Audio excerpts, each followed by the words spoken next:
Programmet er lavet i samarbejde med Danske Ølentusiaster.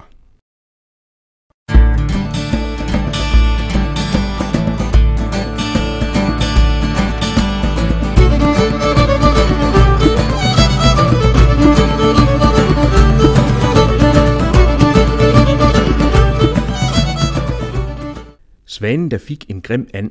En film om Indslev og Ugly Dog. Først bliver etiketten sat på, og snart kommer der øl i flasken. Vi er på Indslev Bryggeri på landevejen mellem Middelfart og Odense. Det hele begyndte med hvidtøl, og det bliver stadig kaldt for stakitøl. I dag bliver der brygget over 20 forskellige slags øl, dels fra Indslev, dels fra opkomlingen Ugly Dog, der betyder den grimme and.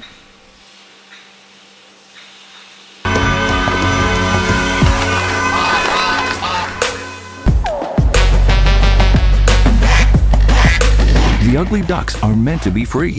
They want to explore the world. En grim ælling er på engelsk ugly duckling. Det synes vi lå for langt og for svært i munden, så derfor endte det med en ugly dog, altså en grim and. Ja. Men en smuk svane og en grim and. Ja. Så er der en lille kobling, men det bliver heller ikke helt sukkersødt hos Andersen. I dag bliver flaskerne fyldt med Helmuts kælderøl. Det er en samproduktion mellem Ugly Dog og Fantombryggeriet Beer her i København.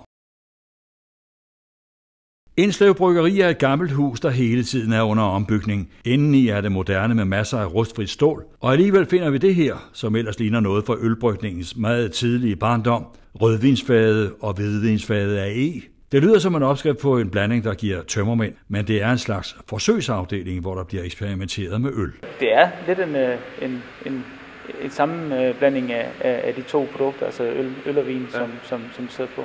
Og i kombination med de her vilde organismer, altså bakterier og vildgær, så får man altså en meget lækker drik ud af det.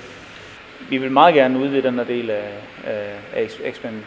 produktionen, og vi har et stort kælderrum mere her på bryggeriet, som i hvert fald mig selv inklusiv, men jeg er også sikker på, at andre på bryggeriet meget gerne vil se fyldt op med tønder på et tidspunkt, så vi kan lave det her i meget større skala og tage en hel 4.000 liters tank og lægge på træfad og lade den ligge og tilbage igen og karbonere og tappe i større mængde, så det bliver mere tilgængeligt for folk.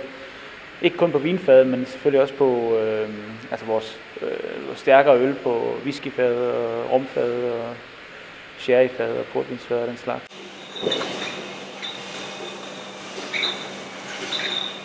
Det kommer fortrinsvis i Ugly Dog-regi. Ja.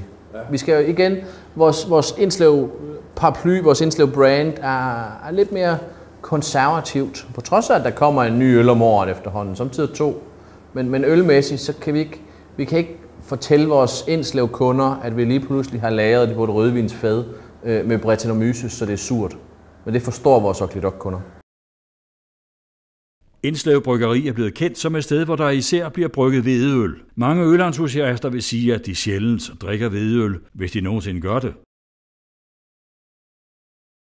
Og det overrasker bryggerne i Indslev. De bruger hvede i stedet for den traditionelle byg, og de mener, de har skabt nogle øltyper, som nok er anderledes, men alligevel meget tæt på de øl, der er brygget efter de traditionelle opskrifter. Nogen siger, at Indslev har lært danskerne at drikke hvedeøl, men det er næsten for meget, siger direktøren. Altså, jeg ved ikke, om vi kan tage æren for det alene, men i hvert fald, det synes vi da, at vi har været med til, eller bidraget til i hvert fald. Vi har i hvert fald lært danskerne, at hvedøl er andet end Weissbier. Der er ligesom mange, der siger, at hvedøl, det kan vi ikke lide, for det smager af Weissbier, det smager af krydernællinger og æbler og tyggegummi og sådan noget, ikke? Men hvedøl er jo i virkeligheden bare en betegnelse for en øl, hvor hovedparten af malten er hvede.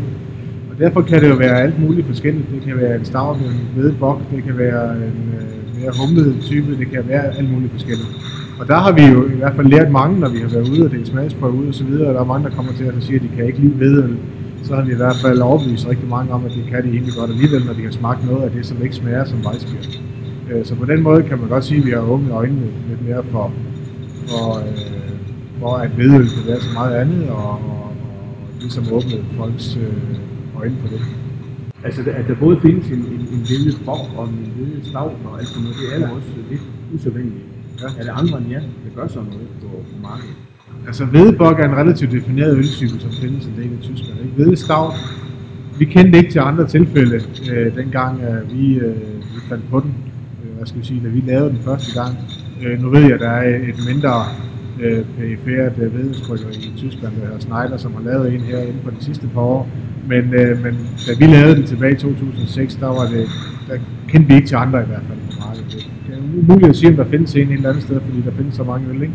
Men vi kendte ikke til det i hvert fald på det tidspunkt.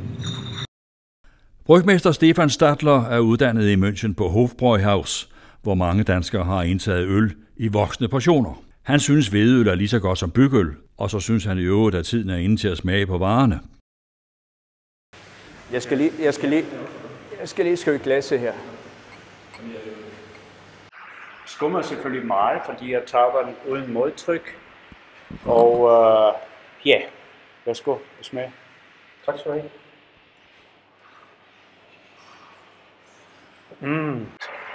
Findes ikke bedre øl end direkte fra tanken. Findes ikke. Ja. Nej, det må man sige. Ja, det er dejligt.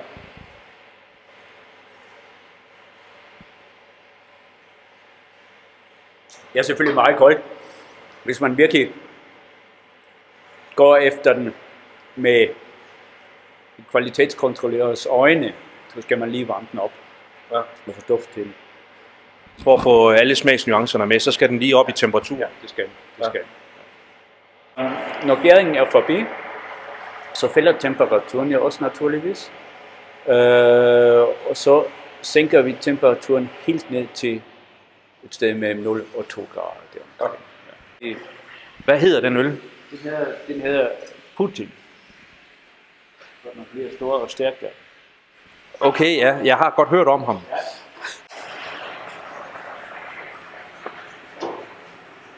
Også når du ser, hvor den øl kravler stille og roligt op, og det her skumbobler, de ligesom falder ned. Ja. Ja. Skål. Skål, Stefan.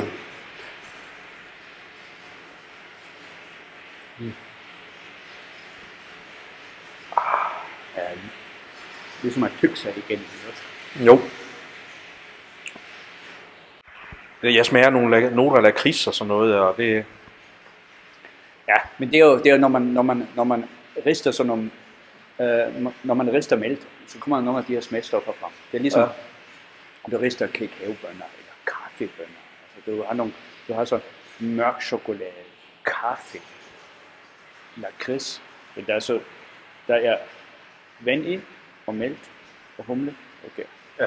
Så det er malten, eller hvad hedder det, ristningen af malten, der gør det, og giver det udslag af forskellige smagsnuancer i øllet. Og det er en ristet hvedemælk. Ja. Den er utrolig blød. Den krasser ikke så meget i halsen som når bygmælk. Så det er... Stefan Stadler kan få hvedeøl til at smage godt, og det er det allervigtigste. Alle typer øl kan brygges med hvede, men han indrømmer, at han ikke kender ret mange andre bryggerier, der gør det samme som Indslev. Selvfølgelig findes der nogle rene hvedeølsbryggerier, som Schneider for eksempel, der også har forskelligt hvedeøl, men altså ikke så mange forskellige som vi har. Det har det ikke. Ikke så mange typer, som I laver her. Så der er I ret... Er der andre i Europa, der gør det, eller i verden, eller er I sådan helt førende på det område? Det ved jeg faktisk ikke. Altså, jeg går heller ikke så meget op i det at være førende, hvad det angår, men ikke meget bekendt. Altså, vi har et spektrum af hvedeøl, som jeg har ikke set før. Diplom for årets ølnyhed, en sort hvede. Der hænger mange diplomer på væggen på Ensløv Bryggeri, som anerkendelse for et godt stykke arbejde. Årets Bryggeri for eksempel. Og her er et svendebrev, der dokumenterer den uddannelse, brygmester Stefan Stadler har fået i München. Vi er gået i Kvickly i Middelfart. Coop Danmark er en af de største aftagere af øl fra Indslev, og det kan man tydeligt se her i Kvickly. Produkterne fra Indslev fylder godt op i den imponerende ølafdeling. Optagelsen her blev lavet, da pølser og bacon med julehvede og sort hvede lå på disken, og delikatessen i Kvickly bruger øl fra Indslev til marinering af kød. Indslev Bryggeri har i mange år haft Middelfart som en del af sit kundeområde. Bryggeriet ligger nogle få kilometer ude af landevejen til Odense. Det var her, det hele begyndte i 1897, da en lokal dyrlæge, landmand og frugtavler rejste bryghuset. Den initiativrige dyrlæge var oldeonkel til den nuværende ejer, Anders Busse Rasmussen. Gamle Rasmussen så en mulighed for at tjene lidt på hvidtøl til de lokale beboere. Hvidtøl blev nemlig brugt over hele landet til at drikke i stedet for vand, og hvidtøl blev så også brugt, når der blev lavet mad. Oprindeligt blev hvidtøl solgt i tønder, som den her, der står i frokoststuen som en minde om svundne tider. Senere brugte bryggeriet store patentflasker med stakit om, og deraf opstod navnet stakitøl, som også bruges i dag om den mørke eller brune hvidtøl. Oppe på bryggeriets loft kan man i dag finde vidnesbyrd om bryggeriets senere skæbne. Sodavand fortrængte hvidtøl, og så gik indslaget over til at blande ekstrakter med vand og hælde på flasker, som blev solgt i mange udgaver.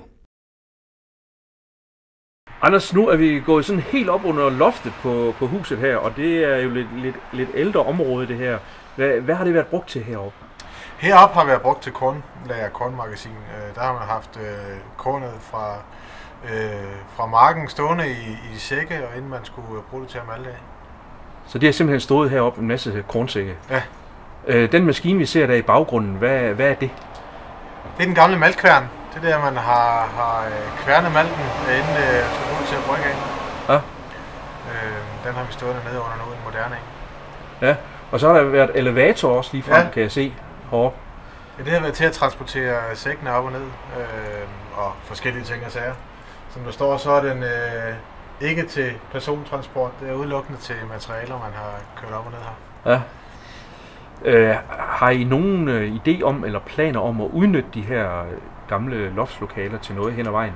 Ja, det vil vi gerne, når vi ligesom får mulighed for det. Det er jo selvfølgelig, der er noget økonomi i det, og så er der også, også være et behov, kan man sige. Man kunne sagtens indrette kontorer heroppe, og man kunne indrette forskellige lokaler til forskellige ting og sager, men der skal lige være lidt mere økonomi i øllet, fordi det er en ordentlig omgang at få det her opsat i stand. Indslev Bryggeri blev også depot for bryggerierne Hancock og Harbo. Nogle af de lokale beboere taler stadig om dengang Harbo Silver blev drykket i Indslev. Men det lokale bryghus var kun et depot, hvor øllet blev kørt ud til kunderne. Og sådan gik det indtil 1990, da hele butikken lukkede og stod tom, indtil Anders Busse gik i gang igen i 2006. På loftet finder vi også nogle af redskaberne fra det første bryggeri. Der er store betonbeholdere, som blev brugt til at blande mæsk i. Der er også et par museumstykker fra dengang bryggerierne leverede varen i trækasser med 50 flasker i hver. Grimme ender på løbebåndet. Det var kun et forsøg med bryggeriet Ugly Duck, men det blev en stor succes. Indslev Bryggeri ville gerne have et produkt mere til kunderne, og det blev til nye øller. Hvordan opstod Ugly Duck-brandet og de øl der i den serie? Jamen, selve det at skabe et ekstra ben at stå på for Indslev Bryggeri var noget, som Anders og den daværende salgschef havde puslet med et stykke tid. Og Anders ringer til mig en dag i slutningen af 2012, 2011 selvfølgelig, og siger, Martin, vi kunne godt tænke os sådan og sådan. Er det noget, du kan hjælpe os i gang med? Og det tænker jeg over lidt tid, og starter så først på året efter, og vi får det her etableret. Vi havde mange lange snakke omkring, hvad skulle det indeholde, hvad skulle det være, hvem er det, vi vil rette os imod, og hvilken type produkter. Og i bund og grund fandt vi ud af, at det skulle være en legeplads. Altså det skulle være alt det øl, som vi godt selv kunne tænke os. Ja. Så vi brygger øl til os selv. Ja. Det vi ikke selv kan drikke, det sælger vi videre. Det prøvede jeg selv, ja. Det prøver vi at sælge, og det er egentlig gået ret godt. Jeg synes, det lyder som en fantastisk vision og ideologi at have. Hvad hedder det? Det bliver jo så solgt ind mere i specialbutikker end dagligvareforretninger og sådan noget, ikke også? Vi har vores Indslev ting til at være i dagligvarehandel. Vores Ugly Duck øl er i specialbutikker, caféer, ølbarer osv. Ja. Det er der, det hører hjemme. Var du med til at udvikle de første opskrifter og brygge de første bryg så også? Med til at udvikle de første mange øl, stadigvæk med til at udvikle de nye øl. Det at stå og styre selve bryggeriet derovre, du har set de 56 knapper, det lærer vi Torben og Stefan om, men så har jeg tit været forbi og klappe tankene og abe dem og synge for dem og smage på øllet, for at se, hvor vi er henne og hvad det bliver til. Ja. Det ser jo ud som om, der er masser af øl her på lageret. Hvor meget er der egentlig i sådan en lagerhal her? Ja, men det tror man, når man kigger ned, men I hørte også Linda, som går og pakker lidt længere nede, det hende klirer i baggrunden, at det næsten er en daglig kamp at få øllet til at strække, altså til alle de bestillinger, der er. I så lastbilen, der var her lige før, som også skulle have øl med. Selvom der ser ud som om, der er meget, jamen, vi brygger jo 6, 7, 8 gange om ugen af 2.000 liter, så det er meget øl. Ja. Der står måske 3 ugers produktion herinde i hallen, så det bliver vendt ret hurtigt. Ja, så det står her ikke ret længe, faktisk. Der er altid noget, vi mangler. Så mere eller mindre, alt det, man ser herinde, det er faktisk på vej ud af døren igen. Ja. Det lyder jo godt. Hvor mange lagerhaller har I ud over denne her? Jamen, som I ser her, så er det fortrinsvis fyldte flasker. Vi har en hal herovre med tomme flasker, og som buffer til, når vi tapper rigtig meget. Så har vi en hal herovre bagved, som vi har paller med forskellige glas. Vi har jo 4 forskellige slags glas til vores øl. Ja. Vi har noget tom papemballage og noget udstillingsmateriale osv. Så vi er knopskudt, for vi er jo på den anden side af landevejen. Bryggeriet ligger på den anden side af den store landevej. Ja. Rent produktionsmæssigt, hvor meget er på flasker, og hvor meget bliver produceret til fad? Jamen, papkasserne, som du kan se bag mig, de udgør cirka en tredjedel af Ugly Dog-produktionen. Så 2/3 er på fad. Det er 2/3 på fad. Og når vi snakker Enslev-produkter, så er det omvendt, fordi vi sælger mange flasker ud i Coops butikker. Ja. Og fadene er jo til restauranter og popper og så videre. Fadene er til restauranter, sågar private også, men langt det meste er Er der noget nyt på vej inden for Ugly Dog? Men der er altid noget nyt på vej. Der er de fadlagrede ting, I har været i kælderen og se. Tønderne ligger derovre. Vi har jo etiketter på hylderne til øl, vi ikke har lanceret endnu. Så der er hele tiden noget nyt på vej. Ja. Det går rigtig godt for den grimme and. Den lander godt på smagsløgene, og den vinder priser.